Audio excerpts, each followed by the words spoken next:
तर आजची या क्षणाची महत्त्वाची बातमी ती म्हणजे थोड्याच वेळात बिहार विधानसभा निवडणुकीच्या तारखांची घोषणा होणार आहे। केंद्रीय निवडणूक आयोगाची थोड्याच वेळात पत्रकार परिषद होणार आहे।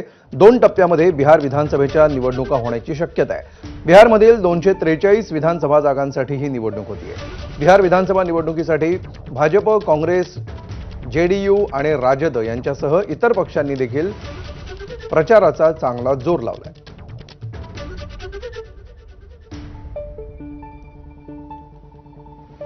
आणि याविषयी आपण अधिक माहिती घेऊया। सोमेश कोळगे सध्या आपल्या सोबत आहेत, आपले प्रतिनिधी। सोमेश, आजपासून प्रत्यक्ष आता या निवडणुकीच्या सगळ्या रणसंग्रामाला सुरुवात होणार आहे, काय अपडेट्स आहेत?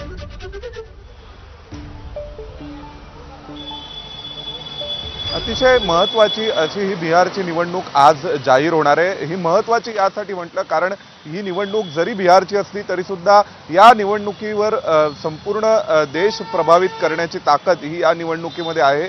सध्या केंद्रात असलेलं पंतप्रधान नरेंद्र मोदींचं सरकार जे जेडीयूच्या पाठिंब्याने आहे, तर ते सरकार किती स्थिर राहणार, ते सरकार अजून मजबूत होणार का, त्याशिवाय बिहारमध्ये भारतीय जनता पक्ष आणि नितीश कुमार यांना पुन्हा एकदा सत्ता मिळवण्यात यश येणार का, प्रशांत किशोर यांच्यासारखे जे नवे खेळाडू बिहारच्या राजकारणामध्ये उतरलेले आहेत जनसुराज्य पक्षाच्या रूपाने, त्यांना मिळत असलेला रिस्पॉन्स त्याचं प्रत्यक्ष मतामध्ये आणि आकड्यांमध्ये रूपांतर होणार का, त्याशिवाय चिराग पासवान आणि असे असंख्य जे अनेक नवे चेहरे हे बिहारच्या निवडणुकांमध्ये आपलं नशीब आजमावणार आहेत, तर त्यांनाही त्यांचे मतदार कितपत साथ देणार।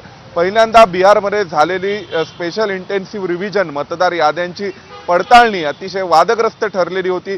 या मतदार यादी पडताळणीचा परिणाम बिहारच्या निवडणुकांमध्ये मतदारांच्या मानसिकतेवर काय झालेला आहे, भारतीय जनता पक्षाला केंद्रातील सरकार स्थिर करण्यासाठी पंतप्रधान नरेंद्र मोदी आणि अमित शाह यांना पक्षावर तसंच सरकारवर आपली पकड मजबूत करण्यासाठी बिहारच्या निवडणुका जिंकणं अतिशय महत्त्वाचं आहे। बिहारच्या निवडणुका जिंकल्यानंतर देशातील अनेक समीकरणं बदलतील। त्यामध्ये शक्यता आहे की केंद्रीय मंत्रिमंडळाचा विस्तार होऊ शकतो, त्याशिवाय अनेक राज्यांमध्ये नवे निर्णय केले जाऊ शकतात, भारतीय जनता पक्षाच्या राष्ट्रीय अध्यक्षाचा निर्णय होऊ शकतो। या सर्वच बाबींवर, या सर्वच निर्णयांवर प्रभाव पाडणारी अशी बिहारची निवडणूक आहे। अगदी थोड्याच वेळात बिहारच्या निवडणुकांची घोषणा होईल आणि बिहारच्या निवडणुकांमधून स्पष्ट होईल की नितीश कुमार आणि भारतीय जनता पक्ष यांना आपली सत्ता कायम ठेवण्यात यश येते का, की दुसऱ्या बाजूला तेजस्वी यादव यांचा तरुण चेहरा आणि त्यांच्यासोबत राहुल गांधी आणि प्रियांका गांधींच्या नेतृत्वातील काँग्रेस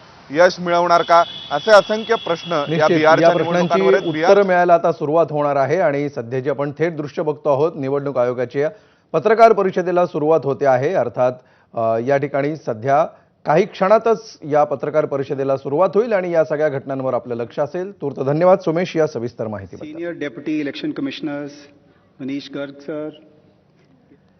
पुढे जाऊया। मुंबईचा महापौर मराठी आणि तो अस्सल भगव्या